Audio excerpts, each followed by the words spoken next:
আল্লাহ পাক একমাত্র সত্তা যিনি আমাদেরকে প্রকৃত অর্থে ভালোবাসেন। বাকি যত কিছু আছে আমাদের চারপাশে, এই ভালোবাসাগুলোর পিছনে একটা একটা স্বার্থ থাকে।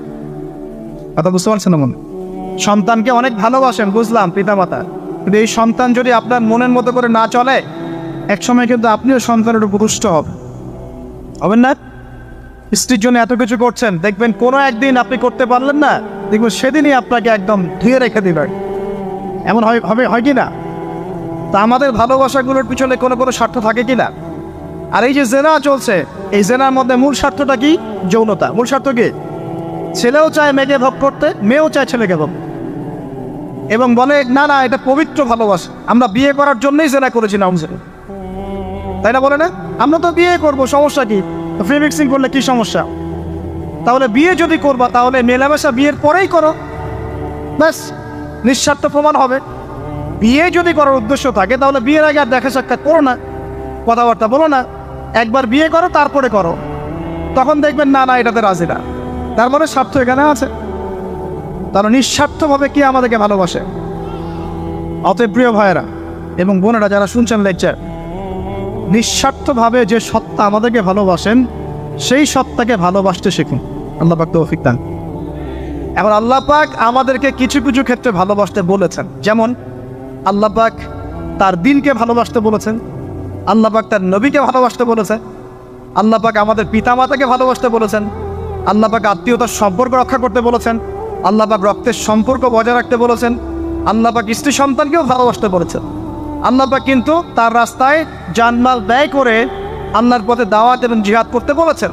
এখন এগুলো আল্লাহ বলেছেন বলে আমরা করি, আল্লাহ পাক ভালোবাসতে বলেছেন বলে আমি ভালোবাসি, কিন্তু উদ্দেশ্য হবে আল্লাহর সন্তুষ্টি অর্জন করা। আমি কেন আমার মাকে ভালোবাসি? বিকজ আমার মায়ের পায়ের নিচে আমার জান্নাত। আল্লাহ ভালোবাসতে বলেছেন তাই বাসি। আমি কেন বাবাকে ভালোবাসি? আল্লাহ ভালোবাসতে বলেছেন তাই ভালোবাসি। আমি কেন আমার স্ত্রীকে ভালোবাসবো? কারণ আল্লাহ পাক ভালোবাসতে বলেছেন তাই বাসি। আমি কেন আমার সন্তানকে ভালোবাসবো? আল্লাহ পাক বলেছেন নেককার সন্তান আমার জন্য ওসিলা হবে, এই জন্যে ভালোবাসি। আল্লাহ পাক আমাকে বলেছেন নবীকে ভালোবাসতে, আমি নবীকে ভালোবাসবো। আল্লাহ পাক যে বিষয়গুলোকে ভালোবাসতে বলেছেন আমরা অবশ্যই ভালোবাসবেন। কিন্তু আল্লাহ পাক কি আমাকে হারাম এই 14ই ফেব্রুয়ারির এই ভ্যালেন্টাইন্স ডেকে ভালোবাসতে বলেছেন? আল্লাহ পাক ইহুদি খ্রিস্টানদের সংস্কৃতিকে ভালোবাসতে বলেছেন? আল্লাহ পাক জেনা করতে বলেছেন? এই ফ্রি মিক্সিং করতে বলেছেন? আল্লাহ পাক পতিতালয় রাত কাটাতে বলেছে? গার্লফ্রেন্ডকে ফুল দিতে বলেছে? আল্লাহ রাব্বুল আলামিন কি বলেছে বিয়ের আগে শারীরিক সম্পর্ক করো? আল্লাহ পাক বলেছে যে আজকে সকালে সম্পর্ক করো, কালকে ব্রেকআপ, তারপর আরেকটা মেয়ের সাথে, তারপর আরেকটা ছেলের সাথে? আল্লাহ পাক ফোনে এসব প্রেম করতে বলেছে? আল্লাহ পাক এগুলো হারাম করেছেন, বাস আমি করবো না, সিম্পল। নিজের প্রবৃত্তি অনেক কিছু চাইবে, নিজের প্রবৃত্তিকে আল্লাহর সামনে আত্মসমর্পণ করার নাম হচ্ছে ইসলাম। মন যা চায় তা করা যাবে না। কেন? কারণ আমি কারাগারের জীবনে বসে আছি। কারাগারের মধ্যে মন যা চায় তাই করা যাবে। এই কাজগুলো কখন করব? আমি বিয়ে শাদী করার পরে করব। বিয়ে শাদী করবেন, আপনি স্ত্রীকে নিয়ে ঘোরেন, স্ত্রীকে নিয়ে আল্লাহর সৃষ্টি দেখেন, স্ত্রীকে নিয়ে আপনি বাইকে ঘোরেন, রিক্সায় ঘোরেন, চটপটি খান, ফুচকা খান, আইসক্রিম খান, কোনো সমস্যা নেই। এবার তো যুবকরা বলবো যে ভাই বিয়ে শাদী তো দেয় না, কি করব? আমি পরামর্শ দিচ্ছি বড় ভাই হিসেবে, প্রথমে হালাল রিজিকের সোর্স করতে হবে। রিজিকের সোর্স না করে বিয়ে করা যাবে না, আত্মসম্মান থাকবে না। তাও পুরুষ মানুষের আত্মসম্মান কখন চলে যায়? যখন হাত পাততে হয় তখন। যখন আপনি রিজিকের সোর্স তৈরি করেছেন, আপনি স্বাবলম্বী, আপনি মাশাআল্লাহ মাসে 10, 20, 30 হাজার টাকা আর্ন করেন, বা 1 লাখ 2 লাখ টাকা আর্ন করেন, আলহামদুলিল্লাহ, কারো কাছে হাত পাততে হয় না, সবাই দেখবেন আপনাকে সম্মান দিবে।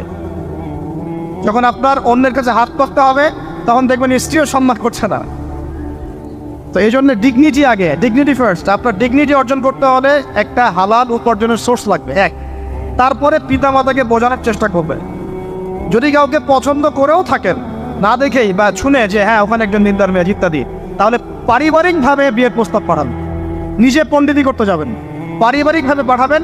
যদি রাজি হয় আলহামদুলিল্লাহ, রাজি না হলে কি নিজে নিয়ে পালাই যাবেন? এই কাজ করতে যায় না। ইস্তেখারা করবেন। কি করবেন? ইস্তেখারা। 2 রাকাত নফল নামাজ পড়ে আল্লাহর কাছে দোয়া করবেন। হিসনুল মুসলিম বইটা কিনবেন, ওখানে দেখবেন ইস্তেখারার দোয়া আছে। ইস্তেখারা মানে হচ্ছে আল্লাহর সাথে পরামর্শ করা। আল্লাহ আমি এই কাজটা করতে যাচ্ছি, যদি কাজটা আমার জন্য ভালো হয়, আমার দুনিয়া আখিরাতের জন্য ভালো হয়, আল্লাহ কাজটাকে তুমি সহজ করে দাও, আল্লাহ কাজটার মধ্যে বরকত দান করে দাও। আর যদি এই কাজটা দুনিয়া আখিরাতের জন্য খারাপ হয়, আল্লাহ তুমি কাজটাকে সরায় দাও, আমাকেও কাজটা থেকে সরায় দাও। এটা হচ্ছে ইস্তেখারা। এই দোয়া বেশি বেশি করলে ইনশাআল্লাহ আল্লাহর পক্ষ থেকেই ফয়সালা হয়। আর এই জায়গায় বেশি ব্যতিব্যস্ত হবেন না। অনেক সময় কিন্তু ফ্যান্টাসিতে ভুগি আমরা, অস্থির হয়ে যায়। অস্থির হলেই ডিসিশন নিতে ভুল হবে, অস্থির হলেই ডিসিশন নিতে ভুল হবে। স্থির থাকতে হবে। নিজেকে স্থির রাখার জন্য কি করবেন? বেশি বেশি নফল রোজা রাখবেন। বেশি বেশি কি করবেন? নফল রোজা রাখবেন। আর ভালো কাজে ব্যস্ত রাখবেন নিজেকে। ভালো কাজে কি করবেন? ব্যস্ত রাখবেন। একা একা থাকলে আর এই যে খারাপ সার্কেলের মধ্যে থাকলেই মাথার মধ্যে শয়তান ভর করবে, তখন দেখবেন অস্থির হয়ে গেছেন আপনি। স্থির হওয়ার চেষ্টা করেন, ভালো কাজে ব্যস্ত রাখেন, হালাল পথ অবলম্বন করে হারাম থেকে বেঁচে থাকেন। এখন যে জায়গায় আসছিলাম, এখান থেকে আস্তে আস্তে শেষের দিকে যাবো। দেখুন, আল্লাহ পাক যে বিষয়গুলোকে ভালোবাসতে বলেছেন আমি ভালোবাসব। এই ভালোবাসা জায়েজ, হালাল। এই ভালোবাসার উদ্দেশ্য আল্লাহর সন্তুষ্টি অর্জন করা। এই ভালোবাসার উদ্দেশ্য এই নয় যে আমি যাকে ভালোবাসি তার কাছে আমি কিছু প্রত্যাশা করছি না, আমি কিছু প্রত্যাশা করছি না, আমি প্রত্যাশা করছি আল্লাহর সন্তুষ্টি। তখন দেখবেন সে আপনাকে কষ্ট দিলেও আপনি সবর করতে পারবেন।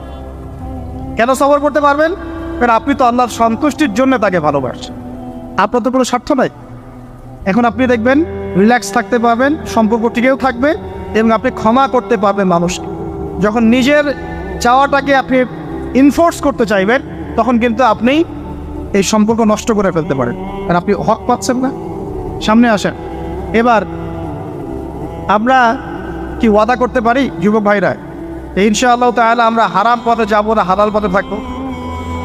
পশ্চিমাদের এই মদতপুষ্ট এই সো কল্ড ভালোবাসা দিবসের এই স্রোতে আমরা গা ভাসাবো না। আমরা কি ওয়াদা করতে পারি? আমরা কি ওয়াদা করতে পারি যে ইনশাআল্লাহ আমরা হালালভাবে বিয়ে শাদী করবো, কোনো হারামে যাবো না ইনশাআল্লাহ? এই সমাজ থেকে জেনা বন্ধ করতে হবে, এই সমাজ থেকে ফ্রি মিক্সিং বন্ধ করতে হবে, এই সমাজ থেকে সমস্ত পতিতালয়কে বন্ধ করতে হবে। বন্ধ করে আমরা সামাজিক উদ্যোগ নিয়ে প্রয়োজনে আমাদের পলিটিক্যাল পাওয়ারকে কাজে লাগিয়ে সমস্ত পতিতালয়গুলো বন্ধ করে ওই মেয়েদের রিজিকের জন্যে আমরা বিকল্প ব্যবস্থা করবো ইনশাআল্লাহ। আমরা টাকা পয়সা একত্রিত করে তাদের জন্য কর্মসংস্থান করতে পারি না? এইগুলো কাজ করে নারীর অধিকার প্রতিষ্ঠা করা যায় না? নাকি রাস্তাঘাটে গেলে স্লোগান দিয়ে প্রতিষ্ঠা করা যাবে? সমস্ত যে নোংরা জায়গাগুলো আছে এগুলো বন্ধ করে ওই মেয়েরা কিন্তু কারো মা, ওরা দেখবেন কারো বোন, কারো স্ত্রী বা কারো সহধর্মিনী কিছু একটা হবে। তারাও কিন্তু মানুষ, তারাও মানুষ, হয়তো অন্ধকার জগৎ হারিয়ে গেছে, দালালের খপ্পরে পড়েছে বা পেটের দায় পরে কাজ করছে। যদি আমরা তাদের জন্য বিকল্প ব্যবস্থা করে দিতে পারি, আল্লাহ পাক আমাদেরকে তৌফিক দান করুন, তাদের জন্য কর্মসংস্থানের ব্যবস্থা করতে পারি, একটা মেয়েও এই হারাম পথে যাবে না ইনশাআল্লাহ। আমরা কি এভাবে নারীর অধিকার প্রতিষ্ঠা করতে পারি না? আমরা কি এতিম মেয়েদের দায়িত্ব নিয়ে করতে পারি না? আমরা কি সমাজের বিধবা মেয়েদেরকে বিয়ে করতে পারি না? তালাকপ্রাপ্ত মেয়েদের দায়িত্ব নিতে পারি না? মেয়েদের অধিকার নিয়ে অনেক কথা বলা হয়, কিন্তু এই কথাগুলো থাকে খালি বলি, বাস্তবতা নাই। বাস্তবে কয়জন ছেলে এতিম একটা মেয়েকে বিয়ে করে দেখিয়েছে? কয়জন ছেলে একটা বিধবা মেয়েকে বিয়ে করার সাহস করেছে? কয়জন ছেলে একটা তালাকপ্রাপ্ত একটা মেয়েকে বিয়ে করে দেখিয়েছে হ্যাঁ আমি তার দায়িত্ব নিলাম? এবার দেখুন, শেষ করার আগে আমি এদিকে কয়েকটা পয়েন্টস বলে শেষ করছি। এখন আমরা বুঝতে পারলাম যে আল্লাহ পাক পুরো সৃষ্টি জগৎকে ভালোবাসেন। আল্লাহ পাক আমাকে ভালোবাসেন, আপনাকে ভালোবাসেন বলেই আজকে আপনি এখানে বসে আছেন। আল্লাহ পাক আপনাকে ভালোবাসেন বলেই লক্ষ লক্ষ কোটি কোটি মানুষ এখন জেনা করছে, আজকের দিনে আপনি ওয়াজ মাহফিলে বসে আছেন। আল্লাহ পাক আপনাকে ভালোবাসেন বলেই আপনি আল্লাহকে সেজদা দেওয়ার তৌফিক পেয়েছেন। আপনি লা ইলাহা ইল্লাল্লাহ কালিমা শিখেছেন, আপনি এই যে কোরআন পড়তে শিখেছেন, কোরআন পড়ছেন, হাদিস পড়ছেন, নবীর দ্বীনের প্রতি মহব্বত আছে, আল্লাহ আপনাকে ভালোবাসেন বলেই হচ্ছে। কখন বুঝবেন আল্লাহ আপনাকে ভালোবাসছে? যখন আল্লাহ পাকের অনুমোদিত কাজগুলো আপনার ভালো লাগবে। নামাজ পড়তে ভালো লাগছে, রোজা রাখতে ভালো লাগছে, কোরআন তেলাওয়াত করতে ভালো লাগছে, আল্লাহর জিকির করতে ভালো লাগছে, আলেম ওলামার সাথে থাকতে ভালো লাগছে, ঠিক আছে? আল্লাহর হালাল কাজগুলো যখন ভালো লাগবে বেশি বেশি, বুঝবেন আল্লাহ আপনাকে নিন খাত মহব্বত পায়। আর যখন আল্লাহ পাকে নিষেধগুলো, হারাম, মদ আমার ভালো লাগে না, জেনা ভালো লাগে না, আমার খারাপ জিনিস দেখতে ভালো লাগে না, খারাপ শুনতে ভালো লাগে না, বুঝবেন আল্লাহ আপনাকে ভালোবাসে। আর যখন দেখবেন খারাপের পিছনে আপনার ঝোঁক বেশি, দুর্নীতি করতে ভালো লাগে, সুদ খাইতে ভালো লাগে, ঘুষ খাইতে ভালো লাগে, কাউকে ঠকাইলে মনে আমি স্মার্ট হয়ে গেল, হ্যাঁ, মানুষের টাকা আত্মসাৎ করতে ভালো লাগে, নামাজ না পড়ে ঘুম দিতে ভালো লাগে, ঠিক আছে? রমজান মাসে বিড়ি টানতে ভালো লাগে, ঠিক আছে? মেয়ের সাথে যে টাঙ্কি মারতে ভালো লাগে, তখন বুঝবেন যে আল্লাহ আপনাকে এখনো ভালোবাসেন বা আপনি আল্লাহর ভালোবাসা পাওয়ার যোগ্যতা হারিয়ে ফেলেছেন। আল্লাহ পাক আমাদেরকে বোঝার তৌফিক দান।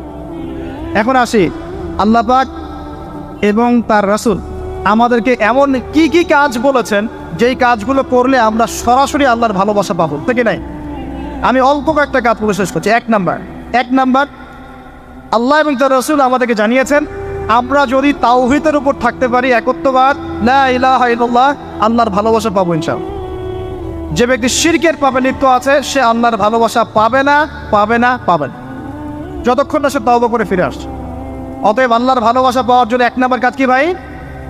আল্লাহর তাওহীদের কালিমা লা ইলাহা ইল্লাল্লাহ এর উপর থাকা, শিরক বাদ দেওয়া। শিরক সম্পর্কে জানার জন্য একটা বই পড়েন, কিতাবুত তাওহীদ। কি নাম বললাম? কিতাবুত তাওহীদ। একটাই পড়েন, দেখবেন ইনশাআল্লাহ শিরক কাকে বলে, কত প্রকার, কি কোন কাজ করলে শিরক হয় সব জানতে পারবেন। এই বইটা একটু কঠিন, এই বইটার ব্যাখ্যা বের হয়েছে, ব্যাখ্যা যুক্ত বই কিনবেন এবং যেগুলো বুঝবেন না ওলামায়ে কেরামকে জিজ্ঞাসা করবেন, কারণ সবগুলো কিন্তু বুঝতে পারবেন। এক নাম্বার। দুই, নবী সাল্লাল্লাহু আলাইহি ওয়াসাল্লামের অনুসরণ করলে আল্লাহ আমাদেরকে ভালোবাসবেন। দলিল, আল্লাহ পাক সূরা আলে ইমরানের মধ্যে বলছেন 31 নম্বর আয়াতে আল্লাহ বলছেন, কুল, হে নবী আপনি বলে দিন, ইন কুনতুম তুহিব্বুনাল্লাহ, তোমরা যদি, হে আদম সন্তান, হে উম্মতে মুহাম্মাদী, তোমরা যদি আল্লাহর ভালোবাসা পেতে চাও, ফাত্তাবিউনি, তোমরা আমাকে অনুসরণ করো। কাকে? আমাকে বলতে কাকে? রাসূলুল্লাহ সাল্লাল্লাহু আলাইহি ওয়াসাল্লামকে। তাহলে কি হবে? ইউহিব্বুকুমুল্লাহ, আল্লাহ পাকও তোমাদেরকে ভালোবাসবেন। বলে সুবহান, আল্লাহ আমাকে ভালোবাসবেন ইনশাআল্লাহ। আর কি? ইয়াগফির লাকুম যুনুবাকুম, আল্লাহ পাক তোমাদের সমস্ত গুনাহ মাফ করে দিবেন। আল্লাহু গফুরুর রহিম, আল্লাহ পাক পরম করুণাময়, অসীম দয়ালু। তার মানে আল্লাহকে পাওয়ার, আল্লাহর ভালোবাসা পাওয়ার দুই নাম্বার কি মাধ্যম? নবী সাল্লাল্লাহু আলাইহি ওয়াসাল্লামের সুন্নত অনুযায়ী জীবন গড়া। ভাই শুরু করব কোত্থেকে? শুরু করবেন চেহারা থেকে। কোত্থেকে? চেহারায় দাড়ি ছেড়ে দিব ইনশাআল্লাহ, রাজি আছি তো? গোফ ছোট করে ফেলবো ইনশাআল্লাহ, রাজি আছি তো ইনশাআল্লাহ? চেহারায় সেজদার দাগ থাকবে ইনশাআল্লাহ, তার মানে নামাজি হতে হবে, ঠিক আছে? পোশাক পরিচ্ছদ হবে রাসূলুল্লাহ সাল্লাল্লাহু আলাইহি ওয়াসাল্লামের মতো, জিলে ঢালা মুত্তাকিদের পোশাক। চুল হবে কার মতো? মেসি নেইমারের মতো নাকি রাসূলুল্লাহ সাল্লাল্লাহু আলাইহি ওয়াসাল্লামের মতো? এখনকার ছেলে পেলে মাঝখানে চুল রাখে, ডান দিক বাম দিক ছিলে ফেলে। এই সুন্নত কোথায় পেয়েছো তোমরা? এগুলো ত্যাগ করতে হবে। মনে রাখবেন, একটা সুন্নত, নবীর একটা সুন্নতকে যদি ভালোবেসে কি আমল করে, ইনশাআল্লাহ নবীর সুপারিশ পাবে। চাই কি না সুপারিশ? ভালোবেসে আমল করা যায়, এটা আমার নবীর সুন্নত। আমার নবী খেতেন ডান হাত দিয়ে, আমি ডান হাত দিয়ে খাব। আমার নবী দাড়ি রেখেছেন, আমি তাই রাখবো। আমার নবী মোচ কেটে ফেলতেন, তাই আমি কাটবো। আমার নবী ঢিলে ঢালা পোশাক পছন্দ করতেন, তাই আমি পরবো। আমার নবী রাতে ঘুমানোর সময় এই আমলগুলো করতেন, তাই আমি করব। আমার নবী এইভাবে ওযু করতেন, এইভাবে করব। আমার নবী এইভাবে ইস্তেঞ্জা করতেন, পেশাব পায়খানা করতেন, ওইভাবে করব। এই যে এখনকার ইংলিশ টয়লেট, এই ইংলিশ টয়লেটে বসে নবীর মতো ইস্তেঞ্জা করা যায় না। যাবে? ওলামায়ে কেরামকে জিজ্ঞাসা করেন, নবী সাল্লাল্লাহু আলাইহি ওয়াসাল্লাম বাম পায়ে ভর্তি ইস্তেঞ্জা করতেন। কোন পায়ে? এখন বসেন ইংলিশের উপরে, বাম পায়ে কেমনে বসবেন? সম্ভব? ওই যে আমি বলি, এটা মজা করে বলি, কষ্ট থেকেও বলি, একদম বৈশ্বিক পলিটিক্যাল সিস্টেম থেকে শুরু করে বাথরুমের টয়লেট পর্যন্ত সব কিছুই চলছে পশ্চিমা আদর্শে। এখন সব কিছু, এভরিথিং, একদম বাথরুমের কমোড পর্যন্ত। এখন তো কমোডও উঠাই দিস, এখন সামনে একটা বালতি রেখে দেয় গামলার মতো, এখানেই পেশাব করতে হয়। দেখেন নাই মনে হয় আপনারা, দেখবেন অচিরে এগুলো আসতেছে সামনে, দাঁড়ায় পোশাক কোনো সুযোগ নেই। আর সবগুলো মাপ সমান।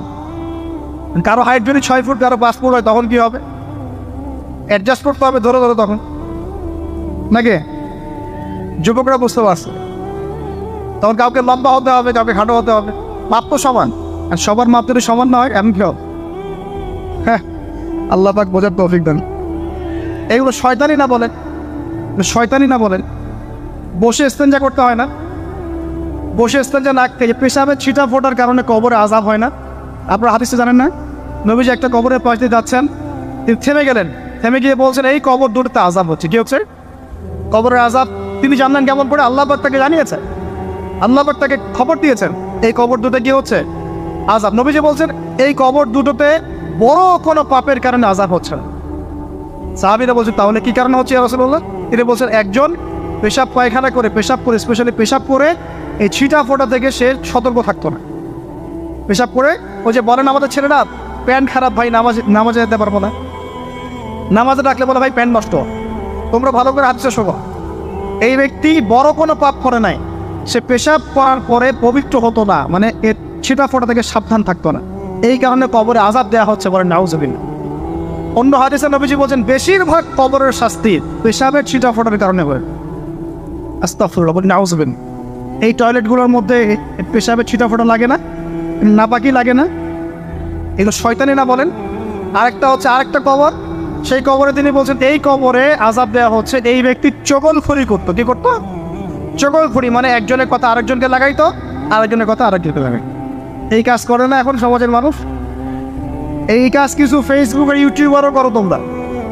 একজনের ভিডিও আরেকজনের পাশে লাগাই দাও, আরেকজনেরটা আরেকজনের লাগাই দাও, এই করে উম্মার মধ্যে বিভক্তি সৃষ্টি করতেছে। কিছু কিছু কারণে এইসব কারণেও রেস্ট্রিকশন দিতে হয়েছে আমাদের, কিছু মনে করবেন। কারণ আমরা দেখেছি এর গুড সাইড যেমন আছে, ব্যাড সাইড আরও বেশি আছে। এটাকে নিয়মতান্ত্রিকভাবে ইউজ করতে না পারলে ফিতনা বাড়তে থাকে। আল্লাহ পাক আমাদেরকে বোঝার তৌফিক দান। প্রিয় ভাইয়েরা, প্রতিটা কাজ কার সুন্নত মতো করবো আমরা ইনশাআল্লাহ। এখন শুধু কি আমরা এই চেহারা, সুরত, ইস্তেঞ্জা, খাওয়া দাওয়া এগুলোই নবীর মতো করে করবো, নাকি আমাদের ব্যবসা, সমাজ, পরিবার, ইবাদত সবই করব? এই জায়গায় সমস্যা কি? আমরা মাশাআল্লাহ দাড়ি টুপি রাখতে রাজি আছি, কিন্তু ব্যবসায়িক জীবনে হারাম ছাড়তে রাজি নেই, অর্থনৈতিক জীবনে সুদ ছাড়তে রাজি নেই, ঘুষ দুর্নীতি ছাড়তে রাজি নেই। আল্লাহ আমাদেরকে ছাড়ার তৌফিক দান করেন। আল্লাহ পাক আমাদেরকে পরিপূর্ণভাবে নবীর সুন্নাত পালন করার তৌফিক দান। 1 নাম্বার আল্লাহর ভালোবাসা পাওয়ার মাধ্যম তাওহীদ, 2 নাম্বার নবীর সুন্নাত, 3 নাম্বার বেশি থেকে বেশি কোরআন তেলাওয়াত করা। কি করা?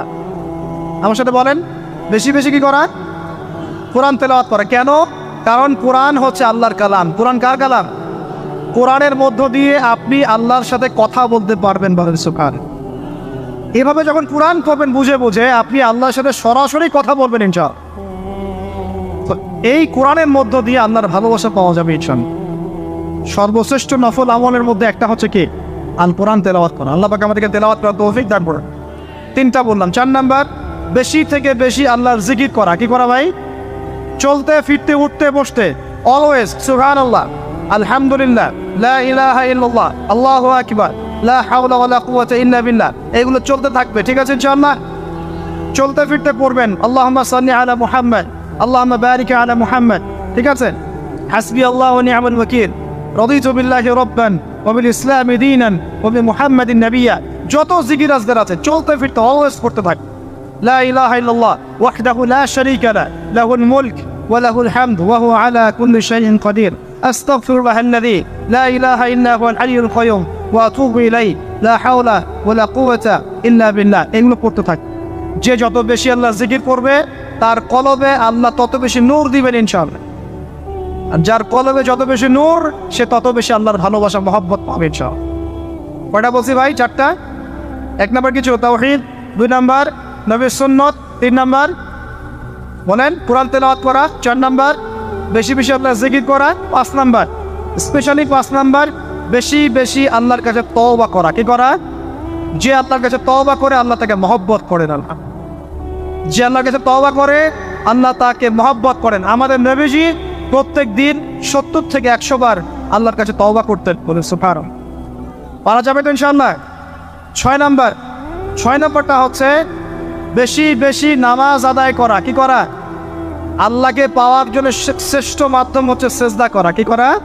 আর সেজদা করা হয় সবচেয়ে শ্রেষ্ঠভাবে নামাজের মধ্যে দিয়ে। কিসের মধ্যে দিয়ে? ওয়াদা করতে পারি তো ইনশাআল্লাহ 5 ওয়াক্ত নামাজ পড়বো রেগুলার। কোনো রকম যদি বাধ্যবাধকতা না থাকে, ওজন না থাকে, তাহলে মসজিদে গিয়ে পড়বো ইনশাআল্লাহ। পারবো তো ইনশাআল্লাহ? রমজান মাসে নামাজ শক্ত করে ধরবো ইনশাআল্লাহ। ঈদের পর ছেড়ে দিব ইনশাআল্লাহ। ঈদের পর ছেড়ে দিব কি? ঈদের পরেও ধরে রাখতে হবে ইনশাআল্লাহ তাআলা। আমাদের সমাজে মাশাআল্লাহ রমজান মাসে সবাই পাক্কা মুসল্লি হয়ে যায়, তাই না? কারণ শিকল দিয়ে বাধা থাকে শয়তানও মুক্ত হয়। ঈদের দিন ঢাকঢোল ধুমধারাক্কা গান বাজা শুরু হয়, তাই না? আল্লাহর ওয়াস্তে রমজানের শিক্ষাগুলো ধরে রাখবো ইনশাআল্লাহ তাআলা। আমরা সবাই 5 ওয়াক্ত নামাজ আদায় করবো ইনশাআল্লাহ রমজান মাসে। আর দৈনিক কমপক্ষে 12 রাকাত নফল নামাজ পড়বেন। সুন্নত বা নফল 12 রাকাত কমপক্ষে। কীরকম 12 রাকাত? ফজরের নামাজের আগে 2, জোহরের আগে 4, পরে 2, ঠিক আছে 6 আর 2 8 হলো। মাগরিবের পরে 2, এশার পরে 2। এই 12 রাকাত নামাজ যে দিনের বেলা পড়ে, মানে একদিনে 24 ঘন্টায় পড়ে, আল্লাহ পাক তার জন্য জান্নাতে একটা করে ঘর নির্মাণ করেন। হাদিস জানতেন? দৈনিক 12 রাকাত সুন্নত নফল পড়লে আল্লাহর কাছে একটা করে জান্নাতে ঘর পাওয়া যাবে। আর জান্নাত উর্বর জায়গা। আপনি যদি চান আপনার জায়গায় বেশি বেশি গাছ লাগাতে, খালি পড়বেন সুবহানাল্লাহিল আযীম ওয়া বিহামদিহি, সুবহানাল্লাহিল আযীম ওয়া বিহামদিহি, একটা একটা করে খেজুর গাছ জন্মাবে ইনশাআল্লাহ। বলবেন সুবহানাল্লাহি ওয়া বিহামদিহি সুবহানাল্লাহিল আযীম, আর বলবেন সুবহানাল্লাহিল আযীমি ওয়া বিহামদিহি, জান্নাতে গাছ রোপণ হবে ইনশাআল্লাহ। এটা গেল 6 নাম্বার, নামাজ বেশি বেশি পড়। 7 নাম্বার, বলছি 7 নাম্বারটা হচ্ছে, আমি আর 4টা বলে শেষ করছি। 7 নাম্বারটা হচ্ছে যে সৃষ্টির সেবা করা। কি করা ভাই? একটা হাদিস আছে যে ইরহামু মান ফিল আরদ ইয়ারহামুকুম মান ফিস সামা, তোমরা জমিনবাসীর প্রতি রহম করো, আসমানবাসী তোমাদের উপর রহম করবে ইনশাআল্লাহ। আল্লাহর ভালোবাসা পাওয়ার অন্যতম মাধ্যম হচ্ছে জমিনবাসীর প্রতি রহম করেন। মুসলিম অমুসলিম সবাই মানুষ কিনা? যারা আমাদের সাথে যুদ্ধে লিপ্ত নাই তারা তো আমাদের ভাই নাকি? যারা যুদ্ধে লিপ্ত আছে এরা শত্রু হতে পারে, যারা যুদ্ধে লিপ্ত নাই তারা তো আমাদের ভাই নাকি? তাদের বিপদ আপদে পাশে দাঁড়াবো না? একটা প্রাণীর অধিকার যদি আপনি রক্ষা করেন, একটা বিড়ালকে পানি না দেওয়ার অপরাধে এক মহিলা জাহান্নামে গিয়েছে, আর একটা কুকুরকে পানি পান করানোর সোয়াবের এই কাজের বিনিময়ে এক মহিলা জান্নাতে গিয়েছে। তো পশু পাখির অধিকার যেখানে ইসলাম কথা বলেছে, এখানে পুরো মাখলুকের প্রতি আমাদের রহম দিল থাকতে হবে। আমাদের সবাইকে দয়া ভালোবাসা দেখাতে হবে ইনশাআল্লাহ। আল্লাহ পাক আমাদেরকে ভালোবাসেন। 8 নাম্বারটা কি? এটা বেশি ইম্পর্টেন্ট শোনেন। 8 নাম্বারটা হচ্ছে আল্লাহর জন্যে কাউকে ভালোবাসা, আল্লাহর জন্য ঘৃণা কর। একটা এই হাদিসগুলো পড়তে পড়তে আমি আসলাম গাড়িতে। আল্লাহ পাক বলেছেন, শোনেন, আল্লাহ পাক বলেছেন কিয়ামতের মাঠে আল্লাহ পাক বলবেন, নিজেই বলবেন যে আইনা মুতাহাবুনা লিজালালি, আমার ইজ্জতের জন্য যারা পরস্পরকে ভালোবাসতো এরা কোথায়? আল্লাহ পাক ঘোষণা করবেন কোথায় তারা? যারা আমার জন্য পরস্পরকে ভালোবাসতো। আল্লাহ বলবেন আলিয়াউমা, আজকে আজিল্লুহুম, আমি ওদেরকে ছায়া দিব, ফি জিল্লি, আমার আরশের ছায়ায়। বলেন সুবহানাল্লাহ। ইয়াউমা লা জিল্লা ইল্লা জিল্লি, যেদিন আমার এই আরশের ছায়া ছাড়া অন্য কোনো ছায়া থাকবে না। মানে কিয়ামতের মাঠে আল্লাহর আরশের ছায়া ছায়া পাবে কারা? যারা পরস্পরকে আল্লাহর জন্য ভালোবাসতো। এই যে আমরা এখানে আছি, আমরা কি একে অপরকে আল্লাহর জন্য ভালোবাসি না? আমি কি আপনাদেরকে চিনি? আপনারা কি আমাকে চিনেন? এই যে আপনারা আলেমন আমাদেরকে ভালোবাসেন, ইসলামকে ভালোবাসেন, কিসের জন্য বাসেন? আল্লাহর জন্য। এই আল্লাহর জন্য যারা পরস্পরকে মহব্বত করে, আল্লাহ পাক তাদেরকে আরশের ছায়া ছায়া দিবেন ইনশাআল্লাহ। আরও একটা নেকি আছে, বলবো? শোনেন, আরেকটা হাদিসে আসছে কিয়ামতের মাঠে স্পেশাল কিছু মিম্বর থাকবে। মিম্বর চিনেন? যেখানে দ্বারা ইমাম সাহেব খুতবা দেয়, এরকম মিম্বর থাকবে। এই মিম্বরগুলো হবে নূরের মিম্বর। কিসের? নূর মানে কি? আলো, আলো, আলো, নূরের মিম্বর থাকবে। কিয়ামতের মাঠে কি আলো থাকবে? এমনিতে মাঠটা তো অন্ধকার। ওই অন্ধকার মাঠে নূরের মিম্বর আল্লাহ পাক দিবেন কাদেরকে? যারা পরস্পরকে এই আল্লাহর জন্য মহব্বত করত। আর নবীগণ শহীদগণ তাদের দিকে তাকায় থাকবে, তাকায় নবীগণ শহীদগণ পর্যন্ত এই মানুষগুলোকে দেখে ঈর্ষা করবে, কাশ আমরাও যদি এমন হতে পারি। চিন্তা করে আল্লাহর জন্য পরস্পর মহব্বতকারীদেরকে আল্লাহ পাক এমন সম্মান দিবেন যেটা দেখে নবীগণ পর্যন্ত ঈর্ষা করতে পারে। তাহলে আমরা কি আল্লাহর জন্য পরস্পরকে মহব্বত করতে পারি কিনা? এটা হলো 8। 9 নাম্বার, আল্লাহর জন্যই ঘৃণা করতে হবে। আল্লাহর জন্য ঘৃণা কেমন? যেমন কেউ ইসলামকে পছন্দ করে না, কটূক্তি করে, ইসলামের এইটা ভালো না ওইটা ভালো না, ইসলামের সাথে দুশ্মনী করে ভিতর থেকে বাইরে থেকে, আপনি ওদেরকে ভালোবাসতে পারবেন না। যদি আল্লাহর দুশ্মনদের সাথে আপনার ভালোবাসা থাকে তাহলে আপনি আল্লাহর দুশ্মনের কাতারে অন্তর্ভুক্ত হয়ে যান। এখন বলেন দেখি, সারা বিশ্বে ইসলামের দুশ্মন কারা? বলেন। গায়রিল মাগদুবি আলাইহিম ওয়ালাদ-দাল্লিন, মাগদুব কারা, দাল্লিন কারা? এটা তো অনেকেই জানে না। সাহাবীরা বলছেন, ইয়া রাসূলুল্লাহ, এখানে যে আমরা বলছি গায়রিল মাগদুবি আলাইহিম ওয়ালাদ-দাল্লিন, আল্লাহ আমাদেরকে মাগদুবদের থেকে বাঁচাও, দাল্লিনদের থেকে বাঁচাও। মাগদুব আর দাল্লিন কারা ইয়া রাসূলুল্লাহ? নবীজি বলছেন, আল মাগদুব, মাগদুব হচ্ছে হুমুল ইহুদি, ইহুদিরা হচ্ছে মাগদুব, যাদের উপর আল্লাহর গজব পড়েছে। আর দাল্লিন হুমুল নাসারা, নাসারারা হচ্ছে দাল্লিন, কারণ তারা আল্লাহ পাকের সন্তান সাব্যস্ত করেছে। ঈসা আলাইহিস সালামকে আল্লাহ সন্তান বলেছে। বলেন নাউজুবিল্লাহ। এখন সারা বিশ্বে এরা মুসলিমদের সাথে দুশ্মনী করছে না? আমরা যদি ব্যক্তিগতভাবে, সামাজিকভাবে বা পলিটিক্যালি ওদের সাথে বন্ধুত্ব করে চলে, আমরা কি আল্লাহ দুশ্মনদের সাথে শরীক হলাম না? খুব খেয়াল রাখতে হবে। আল্লাহর জন্য ভালোবাসা, আল্লাহর জন্য দুশ্মনী। আল্লাহ পাক আমাদেরকে বোঝার তৌফিক দান। এবং সবশেষ যেটা 10 নাম্বার, সেটা হলো আল্লাহওয়ালা মানুষ যারা, সেই মানুষদের সাথে মহব্বত রাখলে আল্লাহ আপনাকে ভালোবাসেন। আল্লাহওয়ালা মানুষদের সাথে মহব্বত রাখতে চান, নাকি আপনার এই জেনাগারি গার্লফ্রেন্ডের সাথে আপনি মহব্বত রাখতে চান? কার সাথে মহব্বত রাখতে চান? আমাদের সামনে কি রাসূল সাল্লাল্লাহু আলাইহি ওয়াসাল্লামের আদর্শ নাই? আল্লাহ পাক আমাদের সবাইকে আল্লাহওয়ালা মানুষদেরকে ভালোবাসার তৌফিক দান এবং তাদের সোহবতে থাকার তৌফিক দান করুন। মনের ভিতর থেকে সমস্ত রকম হিংসা, বিদ্বেষ, অহংকার, রিয়া, পরশ্রী কাতরতা এগুলোকে দূর করার তৌফিক আল্লাহ পাক দান। আমরা দোয়া করি আল্লাহ পাক সবাইকে তাওহীদপন্থী হওয়ার তৌফিক দান করি, নবীর সুন্নতের উপর আমল করার তৌফিক দান। কেউ উঠবেন না, বসেন। নবী সাল্লাল্লাহু আলাইহি ওয়াসাল্লামের উম্মত হিসেবে তার সুন্নতকে সর্বোচ্চ অগ্রাধিকার দেওয়ার তৌফিক দান। আল্লাহ পাক আমাদের সবাইকে আল্লাহ যাদেরকে ভালোবাসতে বলেছেন তাদেরকে ভালোবাসার তৌফিক দান। আল্লাহ পাকে বেহায়া দিবসের সব বেহায়ামি থেকে আমাদেরকে হেফাজত করুন। এই নগ্নতা, অশ্লীলতা, পর্নোগ্রাফি, হারাম সম্পর্ক থেকে আল্লাহ আমাদেরকে বাঁচান। আল্লাহ পাক আমাদেরকে মাদক থেকে বাঁচান। আল্লাহ পাক আমাদেরকে পরস্পরকে আল্লাহর জন্য ভালোবাসার তৌফিক দান করুন। আল্লাহ পাক আমাদের সবাইকে আরশের ছায়া পাওয়ার তৌফিক দান করুন। আল্লাহ পাক আমাদের সবাইকে বেশি বেশি কোরআন তেলাওয়াত এবং নামাজ পড়ার তৌফিক দান করুন। আসন্ন রমজানে আল্লাহর ইবাদত করে সমস্ত গুনাহ মাফ করিয়ে নেওয়ার তৌফিক আল্লাহ পাক দান করুন।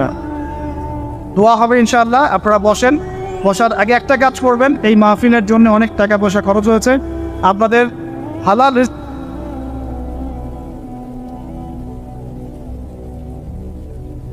মানিকগঞ্জবাসী কেমন আছেন?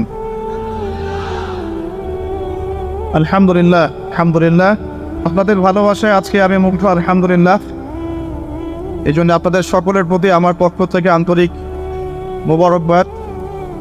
জাযাকুমুল্লাহ খায়রান, আহসানুল জাযা। আমরা দোয়া করি আজকের এই মাহফিল যারা আয়োজন করেছেন, যারা অর্থ দিয়েছেন, সময় দিয়েছেন, শ্রম দিয়েছেন, প্রশাসনিক সহযোগিতা করেছেন, আল্লাহ পাক সকলের নেক হায়াতকে লম্বা করুন এবং দুনিয়া এবং আখিরাতে আল্লাহ পাক সুখী করুন, আমিন। আজকে 14ই ফেব্রুয়ারি 2023 বিশ্বজুড়ে পালিত হয়ে যাচ্ছে একটি চরম নির্লজ্জ এবং জাহিলিয়াতে পূর্ণ দিবস, যার নাম কি? বিশ্ব ভালোবাসা দিবস। আচ্ছা, তবে আজকে আমরা পবিত্র কোরআন এবং সুন্নাহ থেকে ভালোবাসা সংক্রান্তই আলোচনা করবো ইনশাআল্লাহ।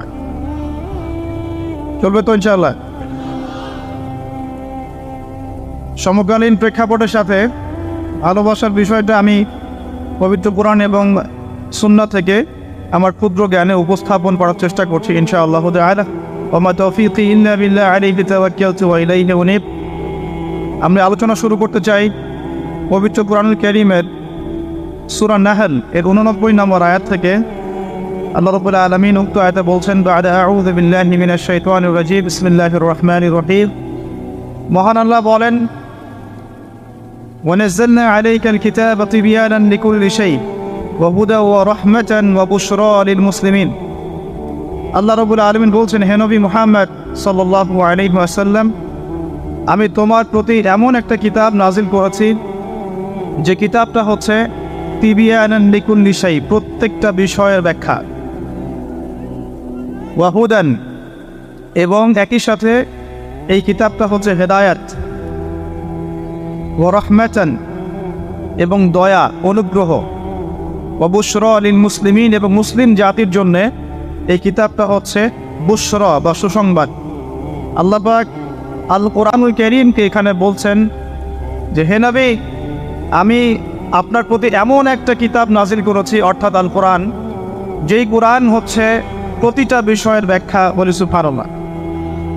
1 2 নাম্বার, এই কোরআন হচ্ছে হেদায়াত, পুরো মানব জাতির জন্য আল কোরআনে আছে হেদায়াত, আলহামদুলিল্লাহ। এরপর আল্লাহ পাক বলছেন, শুধু হেদায়েতই নয়, কোরআন হচ্ছে রহমা, অর্থাৎ দয়া, অনুগ্রহ, আলহামদুলিল্লাহ।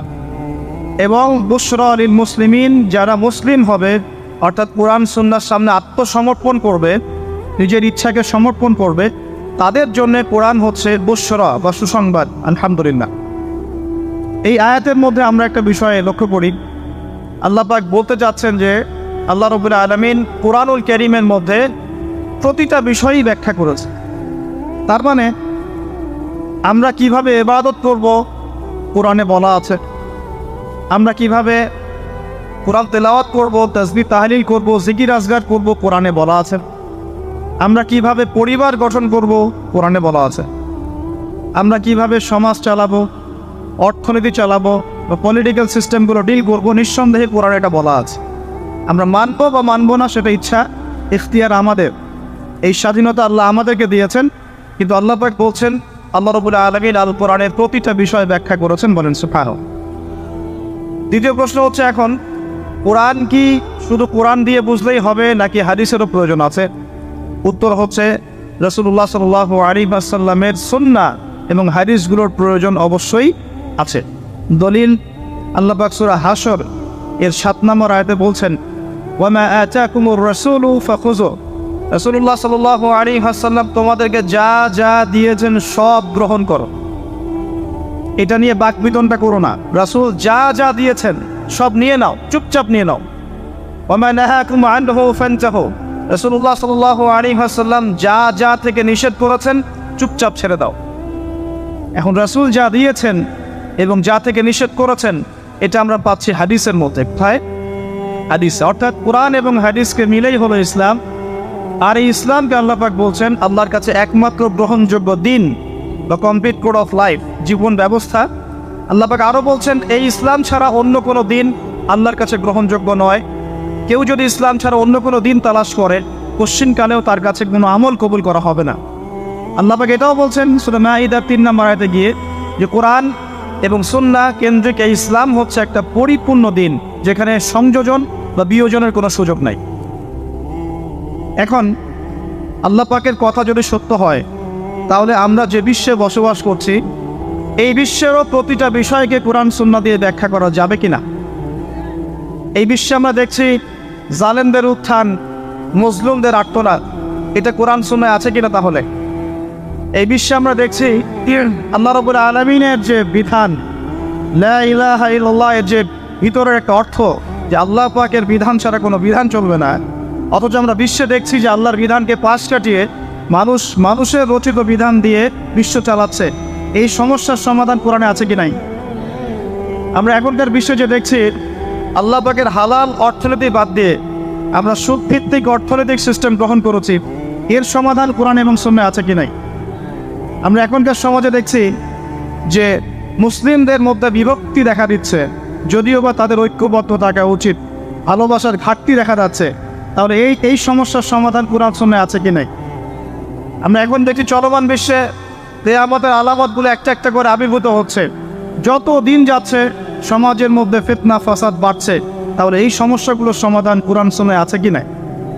আমরা এখন দেখছি পরিবারগুলোর মধ্যে পারিবারিক ভাঙন বেশি হচ্ছে, সামাজিক মূল্যবোধের অবক্ষয় ঘটছে, যুব সমাজের মধ্যে মাদকের ব্যাপক প্রচার ঘটছে, মেয়েদের মধ্যে বেপরদামি ছড়িয়ে পড়ছে, নামাজি ব্যক্তির সংখ্যা কমছে। নারায়ে তাকবীর আল্লাহু আকবার বলার লোক পাওয়া যাচ্ছে, কিন্তু নামাজ পড়ার জন্য 5 ওয়াক্ত নামাজে মসজিদে লোক পাওয়া যাচ্ছে না।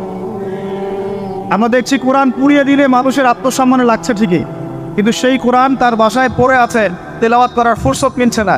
এই সমস্যাগুলোর সমাধান কোরআন সুন্নাহে আছে কি নেই? তাহলে এখন আজকের যে দিবস, এই যে ভালোবাসা নিয়ে এত কথা হচ্ছে, তাহলে প্রকৃত ভালোবাসা কি আর কথিত ভালোবাসা কি? নিঃস্বার্থ ভালোবাসা কাকে বলে আর জেনার স্বার্থের ভালোবাসা কাকে বলে? এই বিষয়গুলোর ব্যাখ্যা কোরআন সুন্নাহে থাকবে কিনা? আল্লাহ পাক কোরআনে বলছেন আমি আল কোরআনে প্রতিটা বিষয়কে ব্যাখ্যা করেছি। আমরা দেখছি ওয়ার্ল্ডের মধ্যে একটা মুভমেন্ট ছড়িয়ে পড়ছে যার নাম জায়নিস্ট মুভমেন্ট।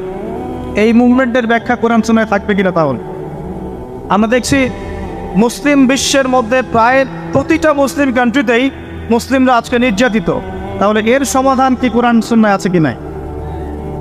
এখন আপনি যদি চিন্তা করেন যে কোরআন এবং সুন্নাহ জীবনের একটা অংশের হেদায়েত দেয়, তাহলে আমি বলবো আপনাকে আবারও কালিমা শাহাদা সাক্ষ্য দিয়ে মুসলিম হতে হবে। আমার কথা মনে বুঝতে পারছেন? যদি কোনো মানুষ মনে করে যে কোরআন সুন্নায় শুধু আংশিক সমাধান আছে, সামগ্রিক বিষয়ের সমাধান নাই, জীবনের প্রতিটা বিষয়ের সমাধান কোরআন সুন্নায় নাই, কারো আকীদা যদি এমন হয়, তাহলে তাকে আবার আশহাদু আন লা ইলাহা ইল্লাল্লাহ ওয়া আশহাদু আন্না মুহাম্মাদান আবদুহু ওয়া রাসূলুহু এই সাক্ষ্য দিয়ে মুসলিম হতে হবে। এবং সে এখনো পরিপূর্ণ মুসলিম হতে পারে নাই। কখন হবে? যখন সে এই আকীদা বিশ্বাস পোষণ করবে যে হ্যাঁ, আল্লাহ পাক কোরআনে এবং রাসূলুল্লাহ সাল্লাল্লাহু আলাইহি ওয়াসাল্লাম সুন্নায়, কোরআন এবং সুন্নায় আমাদের জীবনযাত্রার প্রত্যেকটা সমস্যার সমাধান আছে, এবং এই সমাধানগুলো গ্রহণ করলে পরে বিশ্বে শান্তি আসবে, গ্রহণ না করলে শান্তি আসবে না। এই চিন্তা যদি না থাকে, এই চিন্তাকে নবায়ন করতে হবে। আল্লাহ পাক আমাদেরকে তৌফিক দান করুন। আসুন প্রসঙ্গে আসি, আল্লাহ রাব্বুল আলামিন আমাদেরকে ভালোবাসেন কিনা? আচ্ছা, ভালোবাসার প্রয়োজন আছে কি নাই? প্রথম কথা হচ্ছে ভালোবাসা কি? প্রথম শব্দটা হচ্ছে ভালোবাসা কি, সংজ্ঞা কি? ভালোবাসার সংজ্ঞা জানার আগে আমরা আগে জানি যে ভালোবাসা কয় প্রকার। আমরা কোরআন এবং সুন্নাহ স্টাডি করলে দেখতে পারি ভালোবাসা হচ্ছে দুই প্রকার। কয় প্রকার? একটা হচ্ছে নিঃস্বার্থ ভালোবাসা, একটা হচ্ছে স্বার্থকেন্দ্রিক ভালোবাসা। একটা হলো নিঃস্বার্থ ভালোবাসা, একটা হলো কি স্বার্থকেন্দ্রিক ভালোবাসা। আল্লাহ রাব্বুল আলামিন ভালোবাসা সৃষ্টি করলেন কখন?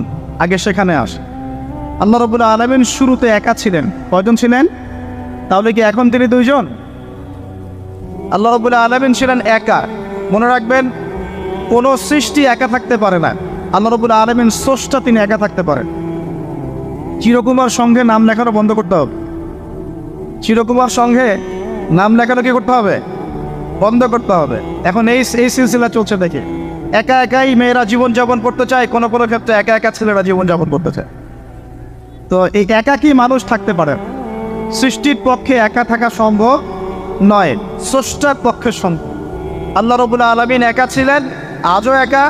যখন কিছুই থাকবে না, আল্লাহ পাক একাই থাকবে। আল্লাহ পাক সূরা হাদীদের মধ্যে বলছেন হুয়াল আউয়ালু ওয়াল আখির, আল্লাহ পাক প্রথম, ওয়াল আখির আল্লাহ পাক শেষ, ওয়া যাহির আল্লাহ পাক প্রকাশ্য, ওয়াল বাতিন আল্লাহ পাক গোপন, ওয়া হুয়া বিকুল্লি শাইইন আলিম, আল্লাহ পাক প্রত্যেকটা বিষয় সম্পর্কে সম্যক জ্ঞানী। তাহলে এই আয়াত থেকে বুঝতে পারছি যখন কিছুই ছিল না, আল্লাহ পাক ছিলেন। আবার যখন কিছুই থাকবে না, কে থাকবেন? এমনটা আল্লাহ সূরা আর রহমানে বলেছেন কুল্লু মান আলাইহা, বলেন কুল্লু মান আলাইহা, সব কিছু কি হবে? ফানা হয়ে যাবে। ফানা মানে একদম ধ্বংস হয়ে যাবে। ওয়ায়াবকা ওয়াজহু রাব্বিকা যুল জালালি ওয়াল ইকরাম, কি বাকি থাকবে? আল্লাহ রাব্বুল আলামিনের সত্তা বাকি থাকবে। এখন আসুন, এবার আল্লাহ পাক কি করলেন? আল্লাহ রাব্বুল আলামিন সর্বপ্রথম আরশে আজিম সৃষ্টি করেছেন। কি সৃষ্টি করেছেন?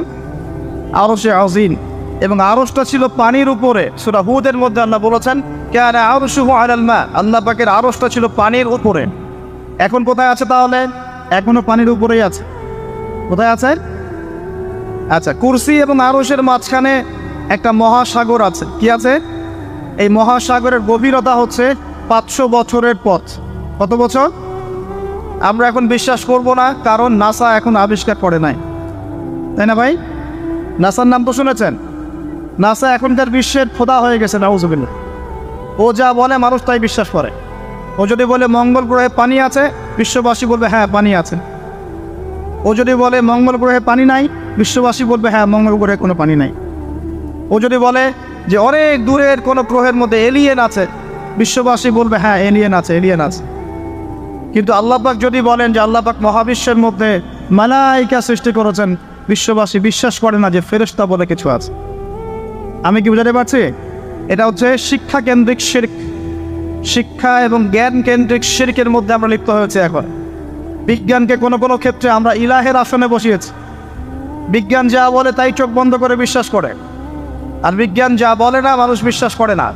আল্লাহ পাকের কথা বিজ্ঞানের অনুকূলে হোক আর প্রতিকূলে হোক, মানুষ দেখতে চায় না। যেমন একটা এক্সাম্পল দিচ্ছি,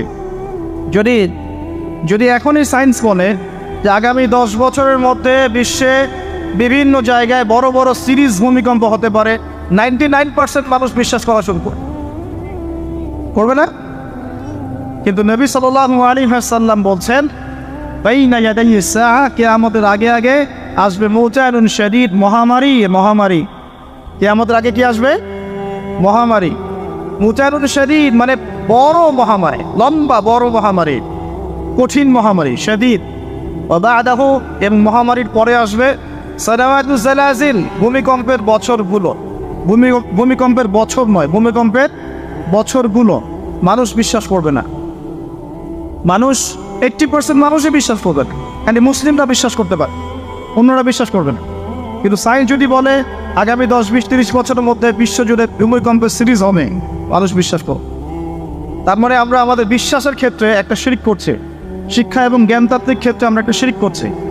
আমরা কোনো কোনো ক্ষেত্রে সায়েন্সকে ইলাহের আসলে বসিয়েছি, এটা শিরক হচ্ছে, এটা একটা শিরক হচ্ছে। আসুন, আল্লাহ রাব্বুল আলামিন আরশ সৃষ্টি করার পরে সৃষ্টি করেছেন কলম। কি সৃষ্টি করেছেন? কলম। আল্লাহ পাক বলেছেন কলমকে উকতুব, তুমি লিখো। কলম বলেছে মাযা আকতুব, আমি কি লিখবো? আল্লাহ বলেছেন কিয়ামত পর্যন্ত যা হবে সব লিখে ফেল। লাউহে মাহফুজের মধ্যে আল্লাহ পাক এই কলমের দ্বারা কিয়ামত পর্যন্ত যা হবে সব লিখে ফেলেছেন। তো প্রিয় যুবক ভাই, চাকরি নিয়ে এত হতাশায় পড়ার কোনো কারণ নাই, রিজিকের সন্ধানে এত হতাশায় পড়ার কোনো কারণ নাই। রিজিক যা আছে তাই পাবেন, আপনার রিজিক লেখা হয়ে গেছে। এরপরে সাউন্ড কমান টানবান থেকে, এরপরে মানুষ যখন মায়ের গর্ভে ছিল, বয়স ছিল 4 মাস 10 দিন। কতদিন? 4 মাস 10 দিন। আল্লাহর পক্ষ থেকে ফেরেশতা রূহ নিয়ে এসেছেন। ফেরেশতা বলে কি কিছু আছে? বিশ্বাস করেন? কিন্তু ফেরেশতা তো চোখে দেখা যায় না, তাহলে কেন বিশ্বাস করে? যখন মুসলিমরা কোনো কিছু না দেখে বিশ্বাস করা শুরু করেছে, তখন এই বিশ্বাসটার একটা নাম দিয়েছে পশ্চিমারা। এই বিশ্বাসটার একটা নাম দিয়েছে পশ্চিমারা। এই বিশ্বাসটার নাম কি জানেন? এই বিশ্বাসটার নাম তারা দিয়েছে ধর্মান্ধতা। কি দিয়েছে? শব্দটা শোনেন নাই? ক্লাসিক্যাল সেকুলার পত্রিকাগুলোর মধ্যে দেখেন না ধর্মান্ধতা শব্দটা? মানে কি? এর মানে কি? মানে আপনি ফেরেশতা তো দেখেন না, বিশ্বাস করেন কেন? তার মানে আপনি অন্ধ, তার মানে আপনি ধর্মান্ধ। বুঝতে পারছেন? এখন আমাকে বলেন যে এই ফেরেশতায় যদি কেউ বিশ্বাস না করে, সে কি মুমিন হতে পারবে? সে কি মুসলিম হতে পারবে?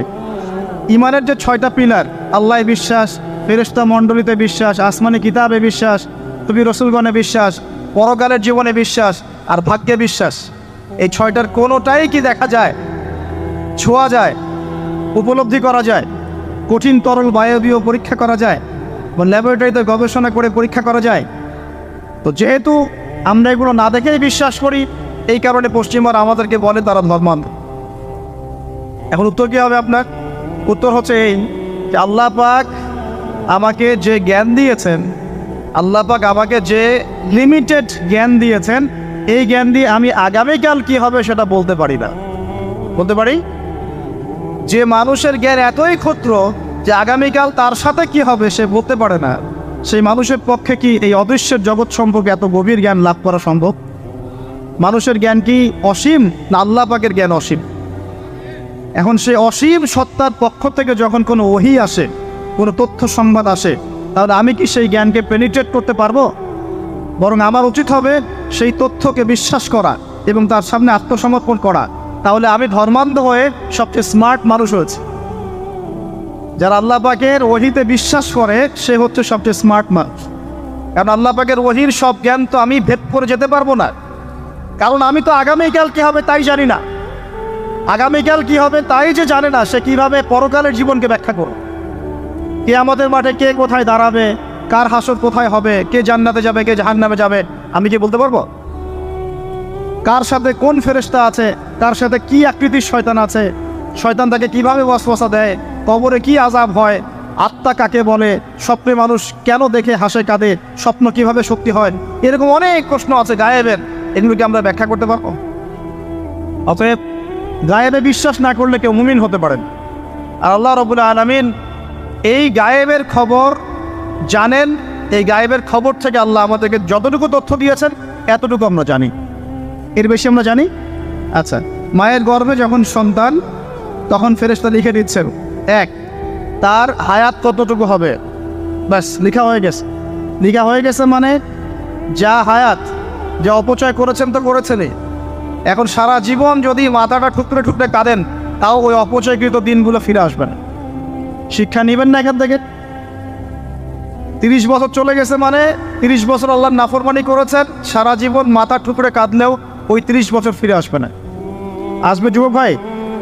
অতএব কি করা উচিত? ফিরে আসা উচিত নাকি এভাবেই চলতে থাকবে? লেখা হয়ে গেছে, বাড়বেও না কমবেও না। 2, রিজিক কি কি পাবেন, আপনার রিজিক সব লেখা হয়ে গেছে। এখন আপনারা কি রিজিকটাকে হালাল পথে চাচ্ছেন না হারাম পথে? যদি হালাল পথে চান ওই অ্যামাউন্ট অফ রিজিকই পাবেন, যদি হারাম পথে চান ওই রিজিকই পাবেন, এর বাইরে যাবে না রিজিক। যাবে যাহলে সবর করেন, আল্লাহ পাক হালাল পথেই রিজিক দিন ইনশাআল্লাহ তাআলা। রিজিক বৃদ্ধির জন্য কিছু আমল আছে, তার মধ্যে শ্রেষ্ঠ আমল হচ্ছে নামাজ, এর সাথে চাষতের নামাজ পড়া। চাষ মানে সালাতুদ দুহা, এর আগে ইশরাকের নামাজ আছে। রিজিক বৃদ্ধির জন্য আত্মীয়তার সম্পর্ক বজায় রাখতে হয়, আত্মীয়তার সম্পর্ক বজায় রাখলে রিজিক প্রশস্ত হবে। বেশি বেশি যে আল্লাহ জিকির করে এবং কোরআন তেলাওয়াত করে তার রিজিক বাড়ে আলহামদুলিল্লাহ, এবং যে আল্লাহর রাস্তায় খরচ করে তার রিজিক বাড়ে। এই রিজিক বাড়ার কিছু পলিসি আছে। সবচেয়ে শ্রেষ্ঠটা হচ্ছে নামাজ, আল্লাহর জিকির তেলাওয়াত, এরপর আমলের মধ্যে আত্মীয়তার সম্পর্ক বজায় রাখে। নবীজি বলছেন কেউ যদি চায় যে তার রিজিকটা লম্বা হোক, হায়াতটা লম্বা হোক, সে যেন আত্মীয়তার সম্পর্ক বজায় রাখে। আত্মীয়তার সম্পর্ক এখন আস্তে আস্তে নষ্ট হয়ে যাচ্ছে না? খেয়াল করে দেখেন, আত্মীয়তার সম্পর্ক আপনি বজায় রাখবেন। মনে রাখবেন, আমি বারবার একটা কথা বলেছি আপনাদের ওয়াজ মাহফিলে, যে পৃথিবীতে যে কাজই করবেন আল্লাহর সন্তুষ্টির জন্য করবেন।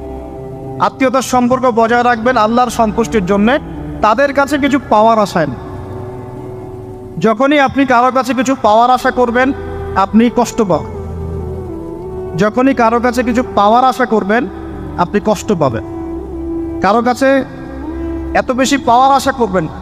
কার কাছে পাওয়ার আশা করবেন? আল্লাহর কাছে, যে আমি এই কাজটা করছি আল্লাহ আমাকে পুরস্কার দিবে ইনশাআল্লাহ। আমি আত্মীয়তার সম্পর্ক বজায় রাখছি কেন? আল্লাহর কাছে রিজিকে বরকতের আশায়, আল্লাহর সন্তুষ্টির জন্য।